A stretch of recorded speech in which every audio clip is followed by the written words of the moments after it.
কথায় আছে আশ্বিনে গা শিনশিন, তবে বহু বছরের বাংলা এই প্রবাদকে মিথ্যে করে দিয়ে ভ্যাপসা গরমে ওষ্ঠাগত প্রাণ প্রকৃতি। গুমোট গরমে যেন হাঁসফাঁস জনজীবন।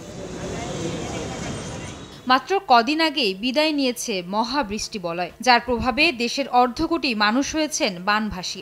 বন্যা পরবর্তী সেই ধকল এখনও কাটেনি। প্রশ্ন হলো, সেপ্টেম্বরেও এমন তীব্র গরম কেন?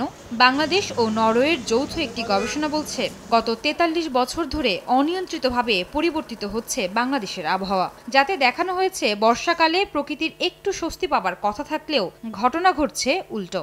বর্ষাতেও তাপমাত্রার পারদ ঊর্ধ্বমুখী। আবহাওয়াবিদদের মতে দেশে বিরাজ করছে চরম ভাবাপন্ন দশা। টানা ৩-৪ দিন বৃষ্টি হয়েছে, বৃষ্টি হওয়ার পর হঠাৎ করে তাপমাত্রা চেঞ্জ হয়ে গেছে। দেখা যায় আকাশ ক্লিয়ার হয়ে গেছে এবং তাপমাত্রা র্যাপিডলি বেড়ে গেছে এবং গত 2 দিনে তাপমাত্রা অন অ্যান অ্যাভারেজে 3 থেকে 4 ডিগ্রি বেড়ে গেছে। শীত আসার আগে এটা একটা বড় ধরনের তাপমাত্রা একটা হতে যাচ্ছে। অদূর ভবিষ্যতে এই ধরনের এক্সট্রিম ওয়েদার আরও বেড়ে যাবে। সেক্ষেত্রে আমাদের এই যে এক্সট্রিম ওয়েদার চেঞ্জ হবে, এটাকে খাপ খেয়ে চলতে হবে এবং এটাকে কীভাবে আমরা আরও এটা ফোরকাস্টে ভালোভাবে আনতে পারি, এটা আমাদের সেই কাজ করতে হবে। জলবায়ু বিশ্লেষকরা বলছেন, বৈশ্বিক উষ্ণায়নের প্রভাবে ষড়ঋতুর চরিত্র হারিয়েছে বাংলাদেশ।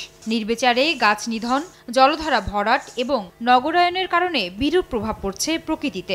বৈশ্বিক তাপমাত্রা 1.5 ডিগ্রি বা 1.6 ডিগ্রি ইতিমধ্যেই বৃদ্ধি পেয়েছে। এই বৃদ্ধি পাওয়ার প্রভাবটি বাংলাদেশের উপরে আছে। হিমালয়ের বরফ গলে যাওয়া, আশেপাশের নদীগুলো পানির প্রবাহ কমে যাওয়া, এগুলোর কারণে এই অঞ্চলে তাপমাত্রা বৃদ্ধি পাচ্ছে। ক্লাউড ব্লাস্টের মতো বিষয়গুলো আমরা এখন লক্ষ্য করছি। সবুজায়নের দিকে জাতীয়ভাবে আমাদের একটি গণজোয়ার দরকার। তার মতে, প্রকৃতিকে রক্ষা করা মানে নিজেকেই রক্ষা করা। তাই পরিবেশের দিকে নজর দিতে হলে রাষ্ট্রের পাশাপাশি এগিয়ে আসতে হবে ব্যক্তিকেও। সবার সম্মিলিত উদ্যোগেই প্রকৃতি ফিরে পেতে পারে তার স্বাভাবিকতা। আয়েশা সিদ্দিক, সামিয়া, সময় সংবাদ, ঢাকা।